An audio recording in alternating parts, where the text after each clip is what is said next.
ఓం నమ శివాయ శ్రీమాత్రే నమ. మిత్రులకి శ్రేయోభిలాషులకి అలాగే నన్ను ఇంతగా ఆదరిస్తున్న యూట్యూబ్ ప్రేక్షకులందరికీ కూడా పేరు పేరు ధన్యవాదాలు. చాలామంది మిత్రులు మెయిల్స్లోను కామెంట్స్లోను ఒక రెగ్యులర్గా క్వశ్చన్ అడుగుతున్నారు. ఏంటంటే మా ఇంట్లో బల్లులు ఎక్కువగా ఉంటున్నాయండి, బల్లులతో ఎలాంటి ప్రయోజనం ఏమన్నా ఉందా, ఏదన్నా మేము చేసుకోగలిగే ఉపాయం ఏదన్నా ఉంటే చెప్పండి అని చాలామంది మిత్రులు అడగడం జరిగింది. వారందరి కోసం ఈ రోజున తంత్ర గ్రంథాల్లో ఉన్న ఒక చిన్న అద్భుతమైన ఉపాయాన్ని తెలియజేస్తాను. మనకి బల్లితో బల్లి శాస్త్రమని, బల్లి మీద పడితే ఏం చేయాలి, ఎలా చేయాలి, రకరకాల పరిహారాలు కూడా చెప్పుకుంటూ ఉంటాం. మన ఇళ్ళల్లో బల్లులు చూస్తే పరిగెత్తుతూ కూడా ఉంటాం, భయపడుతూ ఉంటాం. కానీ బల్లి ఒక టైంలో మన ఇంట్లో కనిపిస్తే దానికి ఒక చిన్న పరిహారం చేసుకుంటే ఖచ్చితంగా మనకి ధనం వస్తుంది. విచిత్రంగా ఉంది కదూ.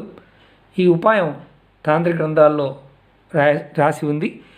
చాలామంది మిత్రులు అడిగారు, ఈ బల్లులో మాకు బల్లులతో భయాలు ఉన్నాయండి, పాయిజనస్గా ఉంటుంది, బల్లి దేంట్లోనే పడ్డా కానీ మరణించినా కానీ చాలా ఇబ్బందులు ఉంటాయి, ఇవన్నీ మనందరూ తెలుసు.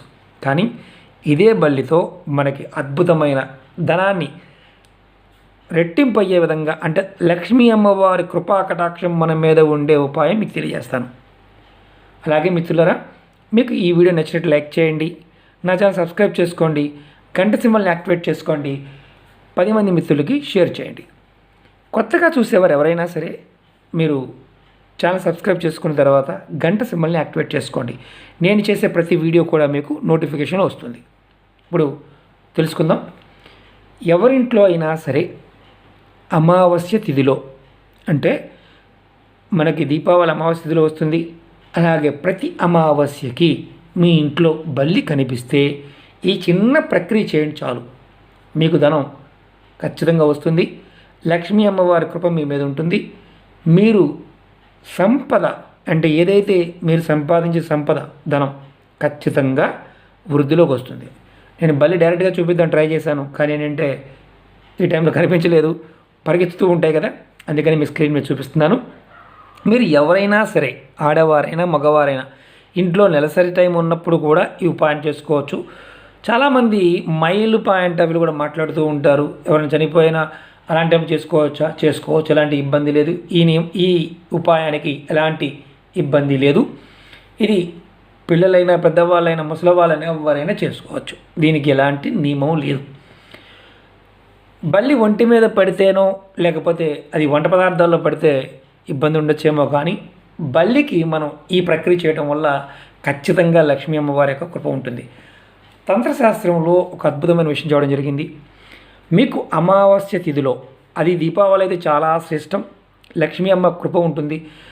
బల్లుల్లో మన పూర్వీకులు తిరుగుతూ ఉంటారు అని శాస్త్రంలో చెప్పడం జరిగింది. విచిత్రంగా అనిపిస్తుంది. నాకు కూడా కొన్ని విషయాలు పుస్తకాలు చదివినప్పుడు కూడా అనిపిస్తూ ఉంటుంది, ఏం నిజమా అని. కానీ వాస్తవం ఏంటంటే, మీ దగ్గర ఉన్న మీ పెద్దల్ని అడగండి, బల్లుల్ని మన పూర్వీకులతో పోలుస్తారు. వాళ్ళు మనం చూడటానికి వస్తూ ఉంటారు అని చెప్తూ ఉంటారు. మిగతా టైంలో కాకుండా అమావాస్య తిథిలో చూడండి, నేను బియ్యం చూపిస్తున్నాను, అలాగే పసుపు, ఈ 2 తీసుకోండి. తీసుకొని చక్కగా మీరు ఏం చేస్తారంటే కలపండి, ఈ రెండింటిని కలపండి, అక్షంతల్లా చేసుకోండి, లేదంటే డైరెక్ట్ పొడివిడిగా కలుపుకోండి. అమావాస్య తిథిలో మీ ఇంట్లో, మీ బెడ్రూమ్లో కానీ, మీ కిచెన్లో కానీ, మీ వంటగదిలో కానీ ఎక్కడైనా సరే ఇది బల్లి కనిపిస్తే మీరు చేయాల్సింది ఏం లేదు. ఈ బియ్యంని, ఈ పసుపు ఉంది కదా, ఈ రెండుని ఆ బల్లి మీద జల్లండి. అది సీలింగ్ మీద అంటుకొని ఉన్నా సరే పట్టుకొని మాత్రం చేయమాకండి, కనిపిస్తే చేయండి, కనిపించకపోతే చేయమాకండి. ఎందుకంటే మీకు అమావాస్య తిథిలో మీ ఇంట్లో బల్లి కనిపిస్తే మీరు ఇలా చేస్తే లక్ష్మీ అమ్మవారి యొక్క కృప మీ మీద ఉంటుంది. లక్ష్మీ అమ్మవారు మీకు ఖచ్చితంగా ధన సంపద పెరగడానికి అవకాశాలు కలుగుతాయి, మీ ఇంట్లో ధనం నిలబడి తీరుతుంది అని తంత్రశాస్త్రం చెప్పడం జరిగింది. మీరు ప్రాక్టికల్గా చేసి చూడండి. ఇందులో మనం ఖర్చు పెట్టాల్సిందల్లా ఓన్లీ బియ్యము, కొంచెం పసుపు. కిచెన్లో కనిపించిన, బాత్రూంలో కనిపించిన, టాయిలెట్లో కనిపించిన, మీకు ఎక్కడ కనిపించిన అమావాస్య రోజు మాత్రం, పగలు కనిపించిన, రాత్రి కనిపించిన ఈ ప్రక్రియ చేయండి, మీకు లక్ష్మీ కటాక్షం కలిగి తీరుతుంది. ఈ 2 వస్తువులు వేస్తే చాలు, బల్లి మీద జల్లితే చాలు. తంత్రశాస్త్రంలో చాలా గొప్పగా చెప్పారు. ఏమనంటే నేచర్లో ఉండే ప్రతి జీవికి అద్భుతమైన శక్తి ఉంటుంది. ఆ శక్తిని మానవుడు వాడుకోవాలి. అలాగే ప్రకృతిని గౌరవించాలి. మన ప్రకృతిలో భాగంగా ఉన్నాం కాబట్టి మనం ఏది ప్రక్రియ చేసినా పరమాత్మ అన్నిటిలో ఉన్నాడన్న భావంతో చేస్తే ఖచ్చితమైన ఫలితాలు వస్తాయి. పదార్థంలోనూ పరమాత్మ ఉన్నాడు, పదార్థంలోనూ అమ్మవారు ఉంది, అందరిలోనూ మనలోనూ కూడా అమ్మవారు ఉంది, ప్రతి జీవిలో కూడా అమ్మవారు ఉంటుంది.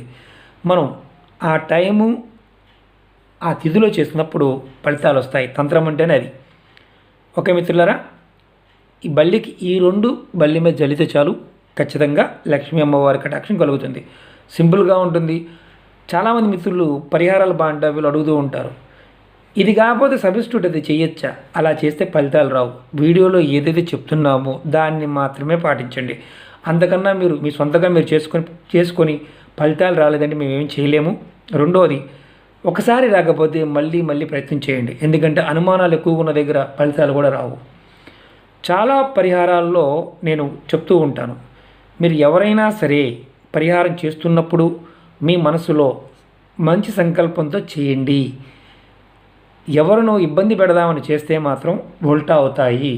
కాబట్టి మంచి మానసిక స్థితితో మంచి జరగాలి, మీకు మంచి జరగాలి, ఆర్థికమైన వృద్ధి కలగాలి అని ఆలోచించి చేయండి. ఏ పరిహారమైనా మీకు అనుకూలంగా ఉంటుంది.